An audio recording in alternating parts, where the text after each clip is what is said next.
لیکن یہ اختیار تو ہم کو ہے کہ ایک آدمی جو ہمارے دین کو نقصان پہنچانا چاہتا ہے اسے دوست نہ سمجھائیں، اس کے بہکاوے میں نہ آئیں، اس کے کردار کی ستائش نہ کریں، اس کی خوشامد میں نہ لگ جائیں۔ یہ تجدد پسند دنیا، یہ دانشوروں کی دنیا، یہ قلم کاروں کی دنیا جو ہر روز ایسے مضامین لکھتے ہیں، خاموشی سے ان کی توفیق کی دعا کی جائے گی، ان کی ان تحریروں کا جواب نہیں دیا جائے گا، ان سے دو بدو بات نہیں کی جائے گی، ان کو قرآن مجید کی ان آیات کا آئینہ نہیں دکھایا جائے گا۔ یہ تمہارا کردار منافقانہ کردار ہے، یہ تم اسلام کی محبت میں نہیں اسلام کی دشمنی میں یہ بات کہہ رہے ہو۔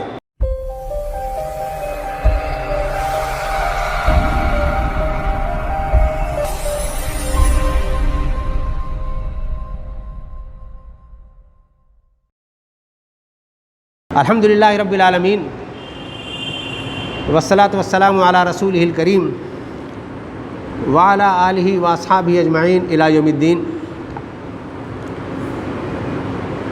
اعوذ باللہ من الشیطان الرجیم۔ ان المنافقین یخادعون اللہ وهو خادعهم وإذا قاموا إلى الصلاة قاموا كسالى يراءون الناس ولا يذكرون الله إلا قليلا۔ وقال رسول اللہ صلی اللہ علیہ وسلم اربع من کن فیہ کان منافقا خالصا ومن کانت فیہ خصلۃ منہن کانت فیہ خصلۃ من النفاق اذا حدث کذب واذا وعد اخلف واذا عاہد غدر واذا خاصم فجر۔ قرآن مجید کی ایک آیت اور اللہ کے رسول صلی اللہ علیہ وسلم کا ایک ارشاد مبارک یہ آپ کے سامنے یہ رکھا گیا ہے۔ ان دونوں میں منافقین کا تذکرہ ہے۔ یہ لفظ ہم لوگ اپنی زبان میں روز بولتے ہیں۔ منافق دوغلے آدمی کہا جاتا ہے، دو رخی آدمی کہا جاتا ہے، جس کے اندر کچھ ہو باہر کچھ ہو۔ نفق سے بنا ہے، سرنگ کو نفق کہتے ہیں۔ سرنگ بنتی اسی لیے کہ آدمی ایک طرف سے داخل ہو دوسری طرف سے نکل جائے۔ اور ہم لوگ اس لفظ کا استعمال ایک مذمتی لفظ کے طور پر کرتے ہیں، جس کے بارے میں پتہ چل جائے کہ یہ دو رخے قسم کا ہے، صبح کو کچھ ہے شام کو کچھ ہے، تو اس کی امیج خراب ہو جاتی ہے، اس کا اعتبار ختم ہو جاتا ہے۔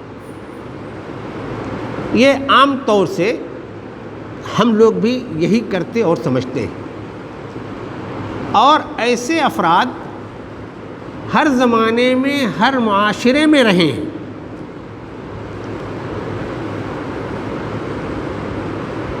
اور ایسے لوگوں سے ہمیشہ آگاہ بھی کیا گیا ہے۔ اسلام نے خصوصیت کے ساتھ اس کردار کو واضح کیا ہے۔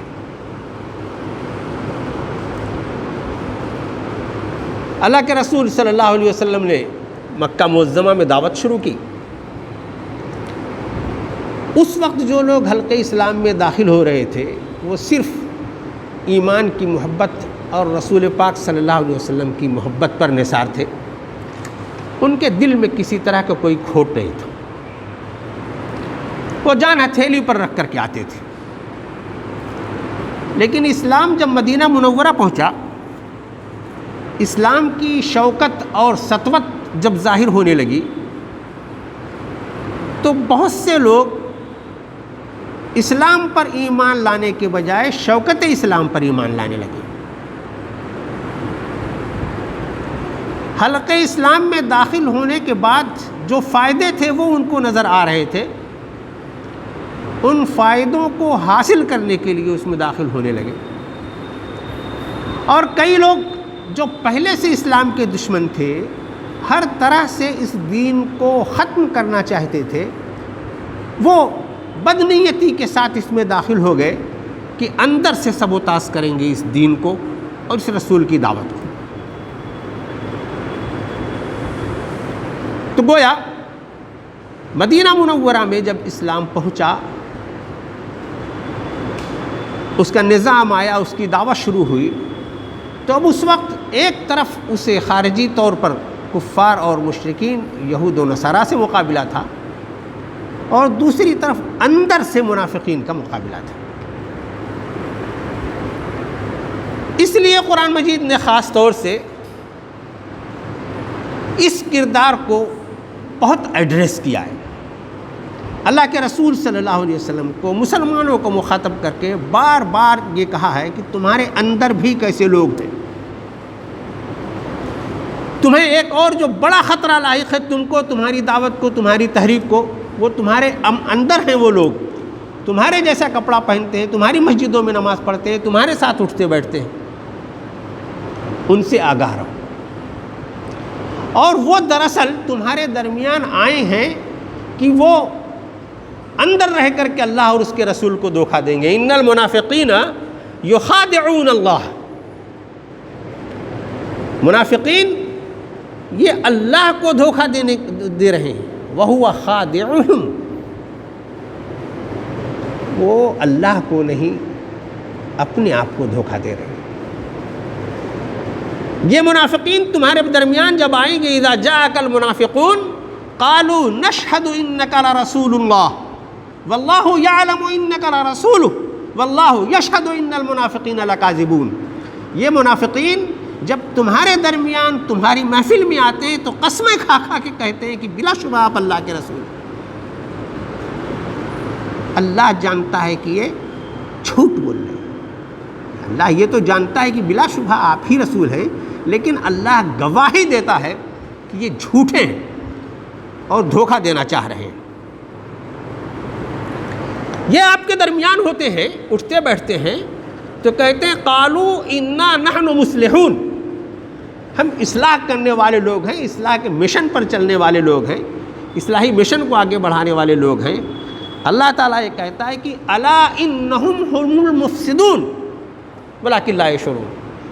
یہ شرری ہیں، فساد پسند ہیں، معاشرے میں فساد کو بڑھانے والے لوگ ہیں. یہ حلقہ اسلام میں تو داخل ہوئے ہیں کہ معروف کو فروغ دیں گے، منکر کو روکیں گے، لیکن ان کا وتیرہ یہ ہے کہ یأمرون بالمنکر وینہون عن المعروف. یہ منکر کو پھیلاتے ہیں، منکر کی دعوت دیتے ہیں اور معروف سے روکتے ہیں. یہ اور اس طرح کی بہت سی صفات قرآن مجید میں منافقین کی بیان ہوئی ہیں. سورہ بقرہ سے شروع ہو جاتی ہیں. سورہ منافقون اسلام کی پورے ایک سورہ ہے، اور اندر سے باہر سے کس کس طرح سے یہ نقصان پہنچانا چاہتے تھے، اس گھناؤنے کردار کو قرآن مجید نے واضح کیا ہے، اس لیے کہ اس گھناؤنی چیز ایسی ہے کہ اس سے نفرت ہو. پھر ایسے لوگوں کے ساتھ اللہ کے رسول صلی اللہ علیہ وسلم کو کیا رویہ اختیار کرنا ہے، مسلم معاشرہ ان کے ساتھ کیسا سلوک کرے گا، ان باتوں کی بھی وضاحت ہے قرآن مجید میں. ان باتوں کی بھی تعلیمات ہیں اللہ کے رسول صلی اللہ علیہ وسلم کی سیرت اور سنت. تو یہ پورا ایک چیپٹر ہے حلقہ انسانیت میں. ہم لوگ جب بانٹتے ہیں تو الذین آمنوا الذین کفروا کہہ کر کے ختم کر دیتے ہیں کہ یا تو ایمان والے لوگ ہوں گے یا کفر والے لوگ ہوں گے. لیکن اسی الذین آمنوا میں یہ ایک بڑا طبقہ وہ ہے جو داخل تو ہو گیا ہے اسلام میں، لیکن کردار اس کا جو ہے وہ منافقانہ ہے. صبح کو کافر، صبح کو جو ہے اسلام میں ہے، شام کو کفر میں ہے. اللہ کے رسول صلی اللہ علیہ وسلم نے بھی اس کی بڑی واضح علامتیں بتائی ہیں، نفرت کے طریقے بتائے ہیں، ان سے کیسے بیہیویئر کیا اختیار، رویہ کیا اختیار کیا جائے گا وہ بتائے گا. تو قرآن مجید میں یہ نفاق کا حکم ہونے کے بعد اب مسئلہ یہ پیدا ہوا کہ قرآن مجید ہمیشہ کے لیے ہے.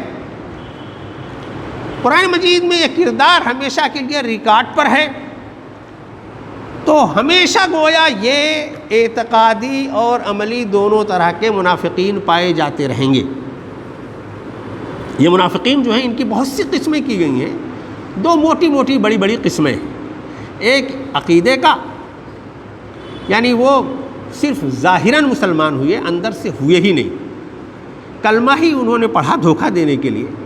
اور ایک وہ جو داخل تو ہوئے تھے اسلام میں، لیکن اسلام کی آزمائشوں پر پورے نہیں اتر پاتے تھے، اسلام کی تعلیمات میں ان کو کہیں تکلیف محسوس ہوتی تھی، کہیں دنیا کی دوسری رمق دمق ان کو اچھی لگتی تھی، اس وجہ سے وہ عمل میں کوتاہی کر جاتے تھے۔ تو دو موٹی موٹی قسمیں یہ بیان کی گئی ہیں کہ دو طرح کے منافقین قرآن مجید میں تھے۔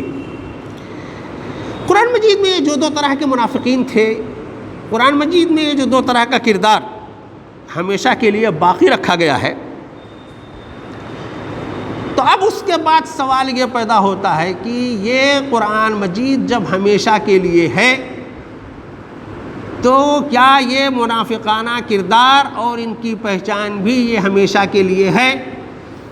ہر زمانے میں دونوں طرح کے لوگ پائے جائیں گے یا نہیں پائے جائیں گے؟ کچھ لوگوں نے ایک آسان سا راستہ یہ اختیار کر لیا کہ اب اعتقادی منافق نہیں ہوا کرتے، اس لیے کہ جو منافق ہوتے تھے ان کی پہچان تو اللہ کے رسول صلی اللہ علیہ وسلم کو بتا دی جاتی تھی، آپ پہچانتے تھے ان سے، وہ رویہ اختیار کرتے تھے۔ اب کون ہے دنیا میں، وہی تو آ نہیں رہے، تو کیسے پہچانا جائے گا یہ اعتقادی منافق ہے؟ اس لیے اب اعتقادی منافق نہیں پائے جاتے، صرف عملی منافق پائے جاتے ہیں۔ ایک رائے یہ ہے۔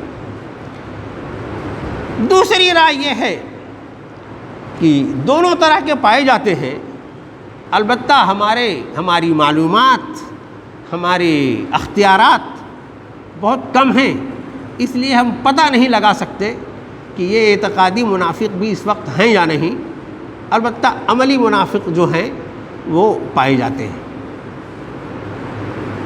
ایک محقق کا تیسرا رویہ یہ ہے کہ جب قرآن مجید نے واضح علامات بتا دی کہ علامت نفاق یہ ہیں،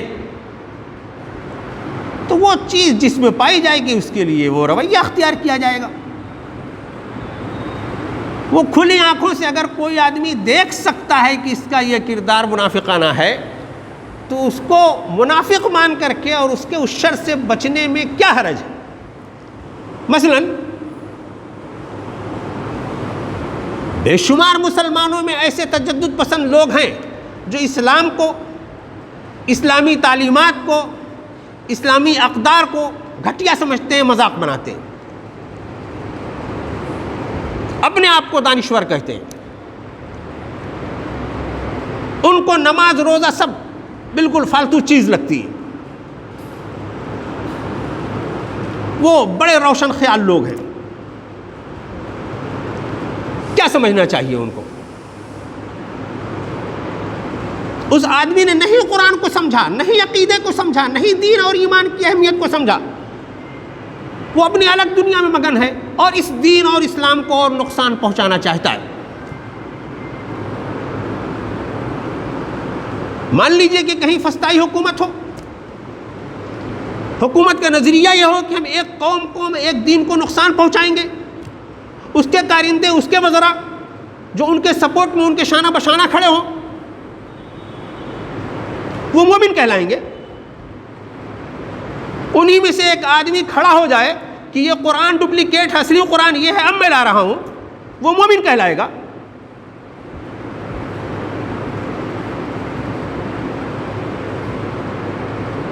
اللہ کے رسول صلی اللہ علیہ وسلم کے زمانے میں اگر ایسی خطرناک مخلوق موجود تھی تو وہ خطرناک قوم دین کو پہنچانے کے لیے آئندہ بھی وجود میں آ سکتی ہے، ہر زمانے میں رہ سکتی ہے۔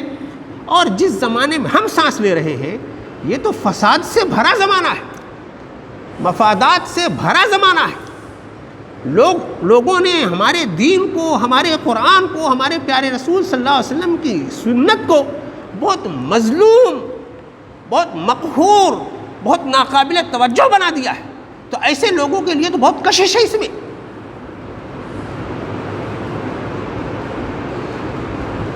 بلا شبہ ہم کو یا ہمارے مفتی صاحب کو یہ اختیار نہیں ہے کہ ہم انہیں اپنے معاشرے سے نکال کر پھینک دیں کہ تم اپنا نام بدل لو، تمہارا مختار عباس نقوی نام نہیں ہونا چاہیے، تم اپنا کوئی اور نام رکھ لو۔ یہ اختیار نہیں ہے، لیکن یہ اختیار تو ہم کو ہے کہ ایک آدمی جو ہمارے دین کو نقصان پہنچانا چاہتا ہے اسے دوست نہ سمجھیں، اس کے بہکاوے میں نہ آئیں، اس کے کردار کی ستائش نہ کریں، اس کی خوشامد میں نہ لگ جائیں۔ یہ تجدد پسند دنیا، یہ دانشوروں کی دنیا، یہ قلم کاروں کی دنیا جو ہر روز ایسے مضامین لکھتے ہیں، خاموشی سے ان کی توفیق کی دعا کی جائے گی؟ ان کی ان تحریروں کا جواب نہیں دیا جائے گا؟ ان سے دو بدو بات نہیں کی جائے گی؟ ان کو قرآن مجید کی ان آیات کا آئینہ نہیں دکھایا جائے گا؟ یہ تمہارا کردار منافقانہ کردار ہے، یہ تم اسلام کی محبت میں نہیں اسلام کی دشمنی میں یہ بات کہہ رہے ہو۔ اپنے آپ میں قرآن مجید کی یہ تعلیمات بہت واضح ہیں، لیکن میرے بھائیوں قرآن مجید نے کی یہ جو تعلیمات ہیں یہ اس کے لیے ہے ہی نہیں کہ ہم اس کو معیار بنا کر کے جلدی سے معاشرے کے دوسرے لوگوں پر فیصلہ کریں کہ اچھا میں تو ٹھیک ہوں، میرا یہ پڑا پڑوسی منافق ہے، میرا یہ استاد منافق ہے، میرا یہ رشتہ دار منافق ہے، میرا یہ دشمن منافق ہے، ہم ان کو ٹک لگا کر کے منافق بنا کر کے معاشرے سے خارج کریں۔ یہ جو قرآن مجید کی آیات ہیں، یہ پیارے رسول صلی اللہ علیہ وسلم کی جو تعلیمات ہیں، یہ ڈائریکٹ ہم کو ہمارے لیے ایڈریس کرتی ہیں۔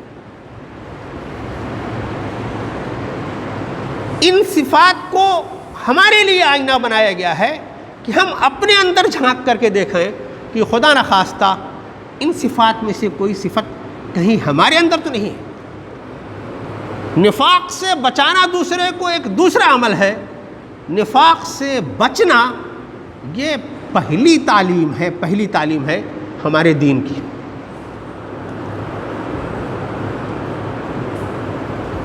بہت بار آپ نے سنا ہوگا قرآن مجید کی جب اس طرح کی آیات نازل ہوتی تھیں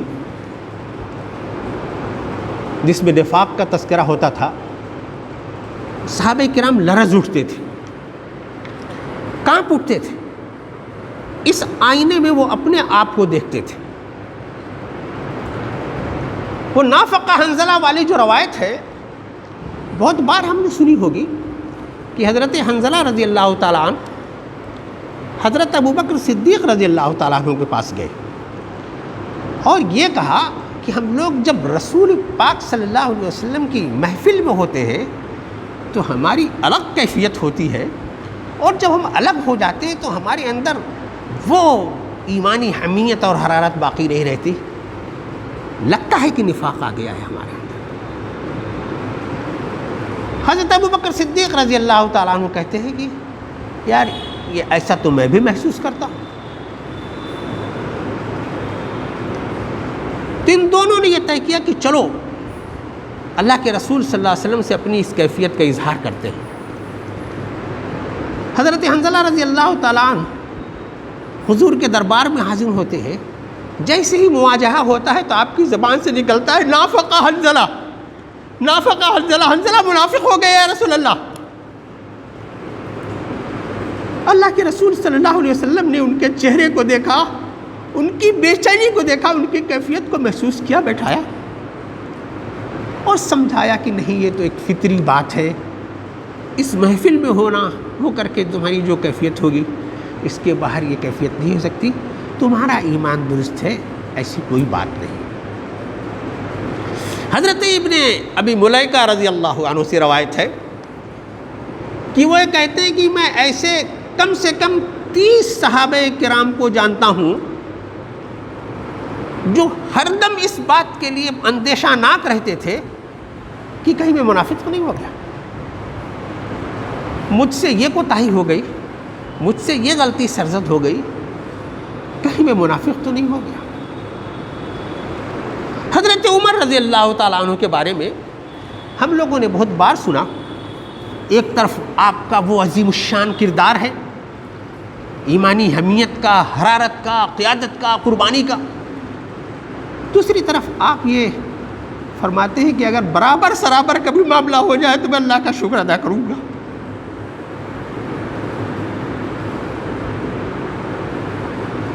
ان جلیل القدر صحابہ کی یہ جو کیفیت ہوا کرتی تھی وہ قرآن مجید کی یہی آیات تھی جو ان کو لرزاتی تھی، جو ان کو اندیشہ ناک کرتی تھی۔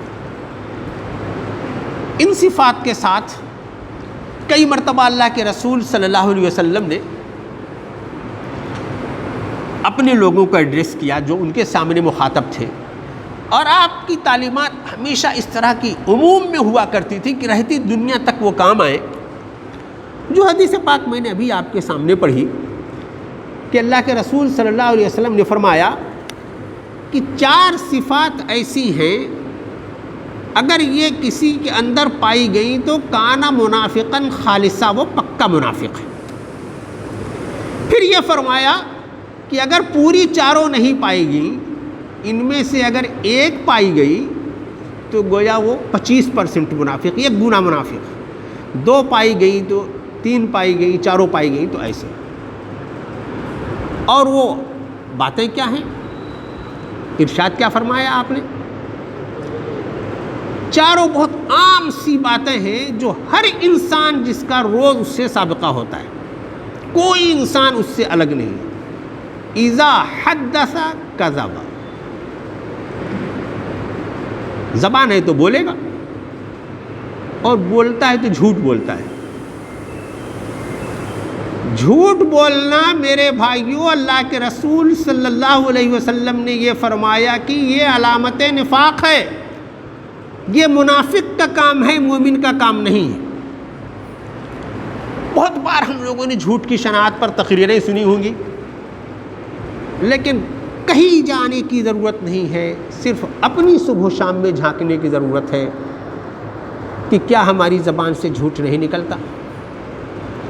اپنے بچوں کے ساتھ، اپنے شاگردوں کے ساتھ، اپنے ماتحتوں کے ساتھ، جہاں کہیں بھی ہم رہتے ہیں، کیا جھوٹ نہیں بول لیتے؟ تو اس کا مطلب میرے بھائیوں یہ سمجھنا چاہیے کہ اگر ہم جھوٹ بول لیتے ہیں تو ہم منافقانہ کام کرتے ہیں۔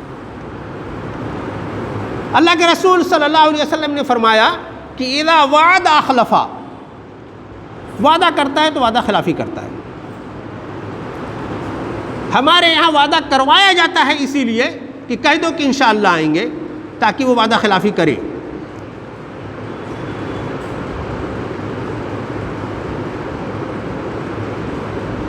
ایک تو وعدہ کر کے جو وعدہ خلافی کرے وہ منافق، اور ہم ایسا موقع فراہم کریں کہ وہ خلاف ورزی ہی کرے، اس کی جان بچے وعدہ کر کے، تو گویا ہم منافق بنانے کی تربیت کر رہے ہیں۔ اذا عاہد خالف، عہد کرے، پیمان باندھے اور اس کی خلاف ورزی کرے۔ بڑی اچھی ابھی تقریر ہوئی ہے تحریک اسلامی پر، اس کے اغراض و مقاصد اور اہداف پر۔ جو لوگ اس سے وابستہ ہوتے ہیں پیمان باندھتے ہیں، عہد کرتے ہیں، اس کے کچھ مطالبے ہیں، اس کے کچھ تقاضے ہیں، وہ کچھ کردار مانگتا ہے، کچھ قربانیاں مانگتا ہے۔ میرے بھائیوں، بہت ٹھہر کر کے اس پر غور کرنے کی ضرورت ہے کہ ایسا تو نہیں ہے کہ معاہدہ تو ہم نے کیا ہوا ہے اور خلاف ورزی کر کے حلقے نفاق میں داخل ہو رہے ہیں، حلقے منافقین میں داخل ہو رہے ہیں۔ اذا خاصم فجر،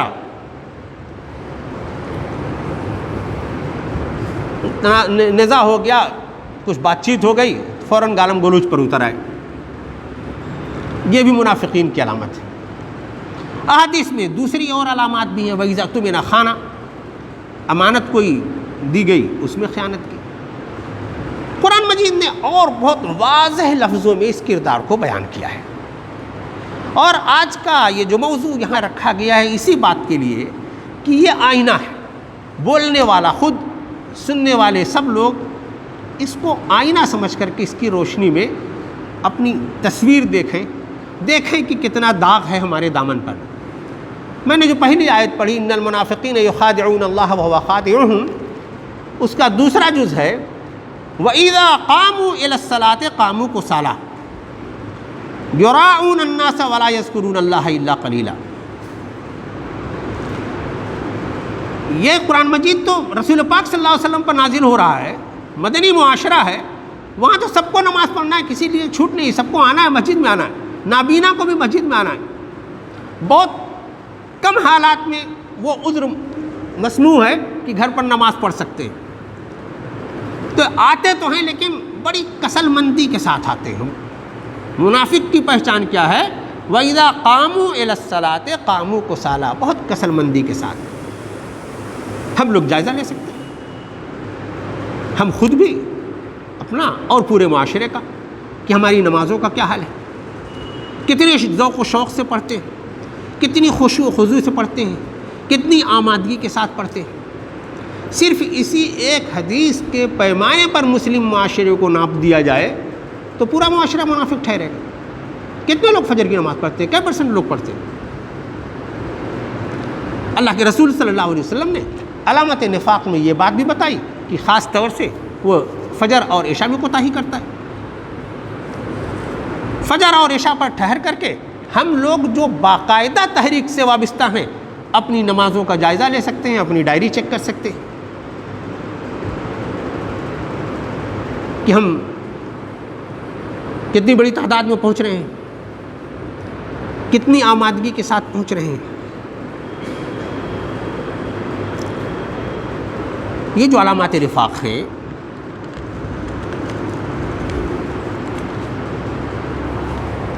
نماز کے بعد قرآن مجید میں کہا گیا ہے کہ انفاق سے شخصیت میں بھی نکھار آتا ہے، مال میں بھی نکھار آتا ہے۔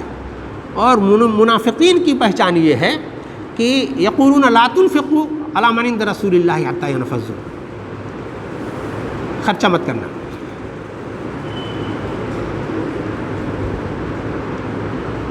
جو تمہارے پاس ہے وہ تمہارے لیے ہے، تمہارے فیض اٹھانے کے لیے ہے، تمہارے اپنے بال بچوں کو ان کی تربیت کے لیے ہے، اللہ کی رحمت لگانا۔ انفاق کا جو صحیح مطالبہ ہے اس کی صحیح تصویریں تو ہمیں عہد نبوی ملتی ہیں، اور وہ واقعات ہم نے بہت بار سنے ہیں کہ اللہ کے رسول صلی اللہ علیہ وسلم نے سے صرف اشارہ ملا صحابہ کرام کو تو انہوں نے کتنا بڑا بڑا انفاق کیا۔ حضرت عثمان رضی اللہ تعالیٰ عنہ کا کنواں خرید کر کے وقف کرنے کا واقعہ، حضرت عبد الرحمن ابن عوف کا واقعہ، حضرت ابوبکر صدیق کا غزوے کے موقع پر آدھا مال رکھ کر کے لا دینے کا واقعہ، حضرت عمر رضی اللہ تعالیٰ عنہ کا آدھا مال لا کر کے پیش کر دینے کا واقعہ، حضرت عمر رضی اللہ تعالیٰ عنہ کا پورا مال لا کر کے اللہ کے حضور پیش کر دینے کا واقعہ، اس جلیل القدر صحابی کا واقعہ جس نے انفاق کی فضیلت سن کر کی گیا، محنت کی، تھوڑی سی کھجور کما کر کے لے آیا اور اس لیے وہ اللہ کے راہ میں پیش کر دیا کہ حضور یہ میں پیش کر سکتا تھا۔ اس کے بالمقابل آج کا مومن جو کیفیت نماز کی ہے اس سے زیادہ بری کیفیت زکوٰۃ کی ہے۔ پورا حساب کر کے زکوٰۃ نہیں نکالتا، یہ تو بڑا ہمارا سب سونا جو رکھا ہوا وہی کم ہو جائے گا، ہر مہینے ہر سال 2.5% نکالیں گے۔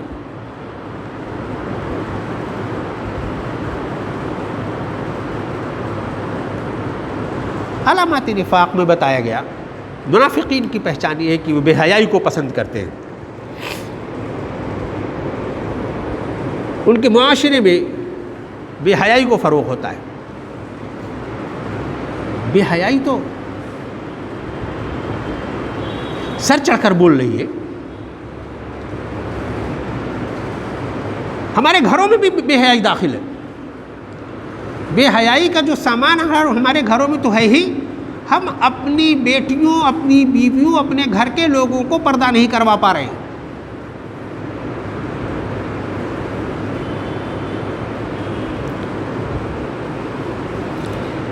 علامات نفاق میں ایمان کی کمزوری، وہن داخل ہو جائے،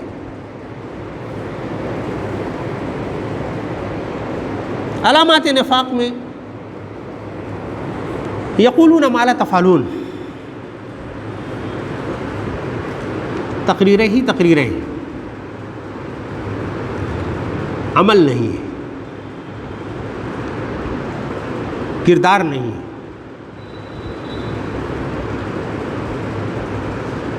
یہ چند چیزیں اگر آپ مولانا صدر الدین اصلاحی کی کتاب یہ حقیقت نفاق کا مطالعہ کریں تو اس طرح کی انہوں نے 73 علامتیں قرآن مجید کی آیات اور احادیث سے نکال کر کے لکھی. ان کو صحیح کیفیت کے ساتھ اگر پڑھ لے تو وہ جو کیفیت مطلوب ہے صحابہ کرام والی، حضرت حنظلہ والی، حضرت ابو بکر والی، تو وہ کیفیت تو آئے گی، لرز اٹھے گا آدمی. لیکن کہاں ہم اپنے سے بروں کو دیکھ کر کے سمجھتے ہیں کہ ہم تو بہت اچھے ہیں.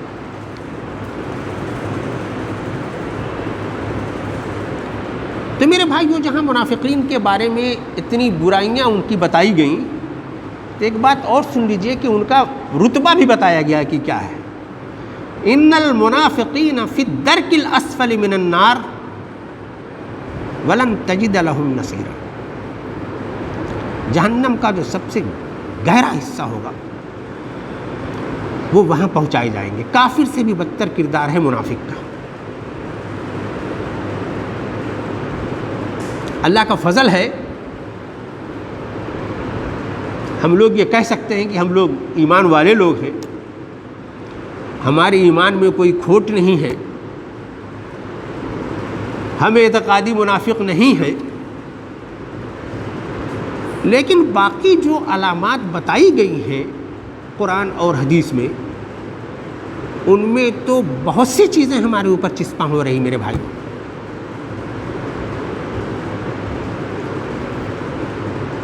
تو اللہ تعالیٰ نے جہاں آیت پاک میں بہت شدت کے ساتھ یہ بتایا کہ ان المنافقین فی الدرک الاسفل من النار ولن تجد لهم نصیرا، کہ ان کا یہ مرتبہ ہے، اللہ تعالیٰ بڑا رحیم ہے، بڑا شفیق ہے. تو وہی اس نے یہ بھی کہا کہ الا الذین تابوا واصلحوا واعتصموا باللہ واخلصوا کہ جو توبہ کر لیں، الا الذین تابوا، اپنے ایمان کو خالص کر لیں، اللہ کی رسی کو، اللہ کے دین کو، اللہ کے قرآن کو، اللہ کے رسول صلی اللہ علیہ وسلم کی سیرت و سنت کو مضبوطی سے پکڑ لیں. وَأَخْلَصُوا دِينَهُمْ لِلَّهِ فَأُولَٰئِكَ مَعَ الْمُؤْمِنِينَ. پھر وہ منافق نہیں رہے گا، وہ منافق مومن ہو جائے گا، اور اللہ تعالیٰ اس کو بہترین اجر سے نوازے گا. تو میرے بھائیوں، یہ جو صورتحال ہے اور یہ جو قرآن مجید کا جو آئینہ ہے، یہ ہم لوگوں کے لیے ہے اور سب کے لیے، اپنے لیے، میرے لیے خود، مجھے اسی کو دیکھنا ہے. اور بہت بار میں اللہ سے پناہ مانگتا ہوں کہ اللہ تعالیٰ ایک اس شر سے، اس برائی سے اللہ تعالیٰ نجات عطا فرمائے. تو اس کے لیے نہ صرف یہ کہ توبہ پہلا کام ہے، توبہ کی شرط ہی یہ ہے کہ ہمیشہ کے لیے اس برائی کو آدمی چھوڑنے کا عزم کرے. دوسرے، ان منافقانہ کردار سے ہٹ کر جو مومنانہ کردار ہے، اس کردار کو شعوری طور پر اختیار کیا جائے. جیسی نمازیں چاہیے ویسی نمازیں، جیسا انفاق چاہیے ویسا انفاق، جیسا اخلاق چاہیے ویسا اخلاق، جیسی دیانتداری چاہیے ویسی دیانتداری، جیسا ایمان چاہیے ویسا ایمان.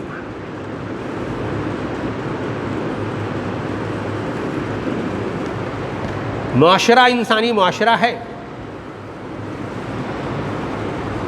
ہر طرح کے لوگ رہیں گے.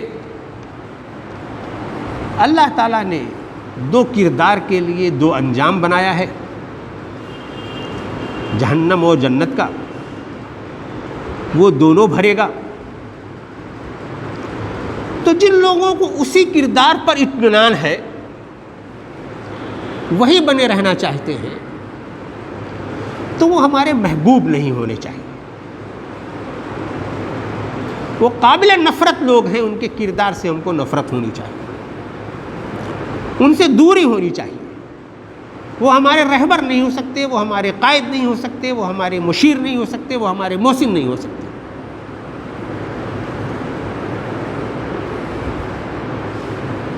اور رہے میرے بھائیوں ہم لوگ، تو جہاں یہ ہماری اپنی ذمہ داری ہے کہ ہم میں سے ہر شخص اپنے آپ کو اس پیمانے پر رکھ کر کے پرکھے اور اللہ سے توبہ کر کے رجوع کر کے اس صحیح راستے پر آئے، وہیں یہ بھی ہمارے لیے ضروری ہے کہ ہمارا کوئی دوست، ہمارا کوئی بھائی، ہمارا کوئی عزیز، اگر اس کے اندر ہم اس طرح کی کوئی برائی دیکھتے ہیں تو اس کو بھی اس حلقے میں لے آئیں، توبہ والے حلقے میں لے آئیں، مغفرت والے حلقے میں لے آئیں، اللہ کے انعام والے حلقے میں لے آئیں۔ اپنا کوئی بھائی بھی جہنم میں جائے تو یہ کون سی بڑی خوشی کی بات ہے۔ اللہ کے رسول صلی اللہ علیہ وسلم کی کیفیت یہی بتائی گئی تھی کہ آپ کی دعوت کی بے چینی اس قدر تھی کہ آپ یہ چاہتے تھے کہ ایک ایک بندے کو جو کھائی میں آگ کے الاؤ میں گر رہا ہے کسی طریقے سے اس کو جہنم سے کھینچ لیں۔ تو اس انسانی معاشرے کو، اپنے بھائی بند کو، ان تمام لوگوں کو اس آگ کے الاؤ سے بچانا یہ ہماری ذمہ داری ہے، یہ ہماری دعوت کا حصہ ہے۔ اور اگر ہمارا کردار مومنانہ ہوگا، ہمارا دامن شفاف ہوگا، ہماری بات اگر پر اثر ہوگی، ہم منافقانہ طریقے سے کہیں گے کچھ اور کریں گے کچھ والے نہیں ہوں گے، تو اللہ تعالیٰ اس میں اثر پیدا کرے گا۔ اللہ کے رسول صلی اللہ علیہ وسلم نے جو بہت سی دعائیں تلقین کی ہیں، ان میں جہاں بیماری سے، جہاں آفات سے، جہاں فقر سے بچنے کے لیے آپ نے دعاؤں کی تلقین کی ہے، وہیں نفاق سے بچنے کے لیے بہت تلقین کی ہے۔ خوب اللہ تعالیٰ سے دعا کریں، اکیلے میں دعا کریں، اللہ کے حضور مخصوص وقتوں میں دعا کریں کہ اللہ تعالیٰ اس منافقانہ صفات سے بچائے، منافقانہ کردار سے بنائے۔ اللہ نے اگر ہمیں ایمان کی حالت میں رکھا ہے تو اس ایمان کی حالت میں ہونے کی وجہ سے کئی طرح کی ہم آزمائشوں میں ہیں، تو اللہ کے حضور ہم حاضر ہو تو ایمان کی صحیح کیفیت میں حاضر ہو، مومنانہ شان کے ساتھ حاضر ہو، وہاں جو نامہ اعمال ہم کو ملے ہمارے داہنے ہاتھ میں ملے اور وہ ہم کو خوش کرنے والا ہو۔ ایسا نہ ہو کہ وہاں جو نامہ اعمال ہمارے ہاتھ میں آئے اس پر یہ لکھا رہے کہ مومنوں کی صف میں تو تم تھے، ووٹر لسٹ میں تو تھے، لیکن کردار تو تمہارا منافقوں جیسا تھا، ٹھکانہ بھی تمہارا منافقوں جیسا ہوگا۔ اللہ تعالیٰ ہمیں اپنی اس عذاب سے بچائے، اللہ تعالیٰ ہمیں اس بری صفت سے بچائے، اللہ تعالیٰ ہم لوگوں کی صافت سے محفوظ رکھے۔ آمین۔ وآخر دعوانا الحمدللہ۔